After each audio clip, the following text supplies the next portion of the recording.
for total surrender.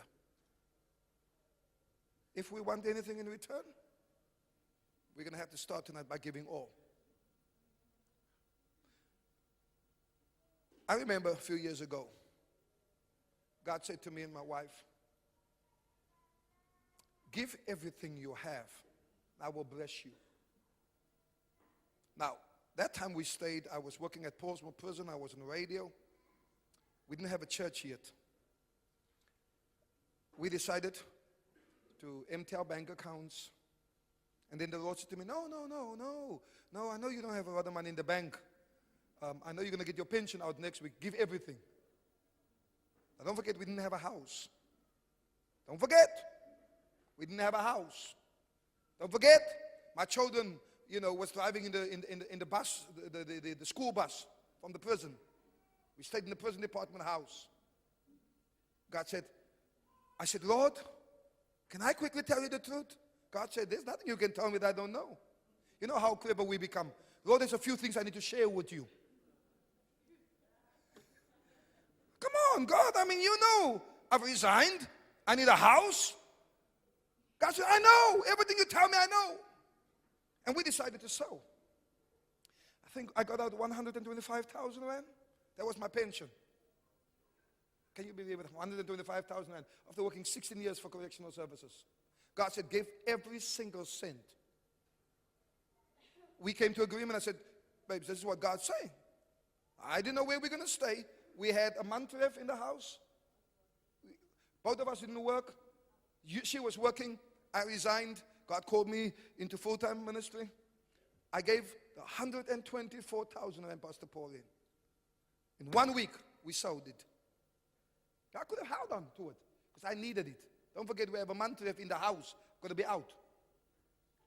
Doctor, 2 days after we've sold the last cent of the 124,000, I got a pizza box one morning. We gave all our clothes away. The Lord said, give everything away. Have you ever given everything away? Ruth, we gave the furniture away, everything. We had one bed. We had 3 children. Summer was a baby, 2 months old. And Justin was small and Rebon. And we had one bed. One bed, Pastor Chris. We sat on that bed because we didn't know what to do. We didn't even have food in the house. God said, give everything. 2 days later, I'll never forget, there was a knock on the door. And there was a postman outside the door. And he came and said, are you Pastor Noble? I said, yes. He said, can you sign over here? And it looks like this man is giving me a pizza box. I'm like, I have needs. I don't want pizza. And who ordered this pizza in the early hours of the morning? I was so caught up with what God was saying. I didn't even see it was a FedEx box. I thought it was a pizza box. It was a FedEx box. I said, thank you, sir. Sign over. The man is gone. I go into the room. I said to my wife, look, here, somebody's giving me pizza. She said, it's not pizza, it's FedEx. I opened up the box. There was nothing in the box. Newspapers, never forget it. New York Times, Chicago Tribune was the last paper. There was a few newspapers in it. I was just about to put down and said, who would send us newspapers from overseas? And then somebody said, look under the newspapers. And there was a plastic sleeve. And I opened up the plastic sleeve and it says, Theo and Patricia, this is my blessing to you. 500,000 rand. Oh, you're quiet right now. 500,000 rand.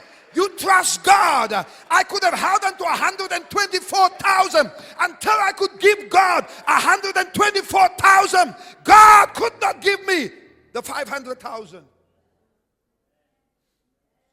God has got more in store than what you think you have. And the rest is endless. And so, now I was blessed. Now I had a lot of money. And so I thought, now I'm going to have to use my money to get us a house. And the day later, I got another call from another friend on the line saying, hey, Pastor Noble, how you doing? I said, I'm blessed because I got the 500,000 yesterday. I'm blessed. You know how we are. He says, listen, God has laid upon my heart. We want to bless you and your wife and your family. We want you to come and stay in Chicago. We're going to give you your own radio program. That whole thing cost $1 million. They took us through us overseas. They gave us a house. They gave us a car. They gave us everything. Put my children in school. Rayvon and Justin went to their first school in America. Fully paid for. Traveling, flying all over. And we were doing well until one day God said again, I want you all. I was in Atlanta preaching out. Doing well, Ida. Really well. Oh, everybody in America was loving me. I was on the radio. And 3 million people used to listen to my show. 3 million people listened to my show every time I was on. I became big in Chicago on the radio. Everybody wanted a piece of me. Until one day God said, I want you all again. What was that all? God said, go home. I said, oh yeah, I can go to Chicago. God said, no, go to South Africa. You know how we are when God says give all. I said, Satan, get thee behind me. The Lord said, you don't call me Satan, I'm the Lord. Go home. What did I say to my wife? What am I going to say to my wife, Doc? Dr. Sebastian, here I am. I say, Lord, okay, I got the deal. God, you tell Patricia, because she's in Chicago evangelist, and Aggie, I'm here in Atlanta. You tell Patricia. Then I know, because I'm in Lord, the government. I got home to Chicago. Here was my wife. She said, babes, God said we must pack our bags, go home to South Africa. We gave up everything. We gave up our house. We gave up our cars. You can ask my children. We gave up. Each one of us, Dr. Smith, came home with a bag. 5 bags. Me and my wife, 3 children. We had 5 bags. We came. What? We slept on the airport. God said, go on standby. There wasn't even a flight. We could still change our mind that night. Pastor, as you've been on standby, you know how it is. We could have said, okay, no, maybe this wasn't from the Lord, because there was no flight available. God said, I want your all. I need to be able to trust you. I slept with my wife and my 3 kids on the airport. We got a flight 52 hours later.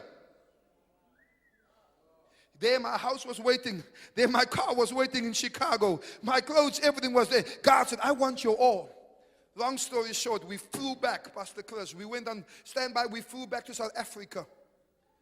If I didn't give my all, you wouldn't be sitting here tonight listening to me preaching to you.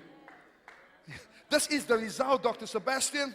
Dr. Smith, this is the result of me giving my all. Today I'm blessed. Today I'm prosperous. Today I'm successful. Everything I touch, turns to gold. Everything I do, people queue up. High-profile people demand my time. Why? Because God can trust me with everything, because He has my all.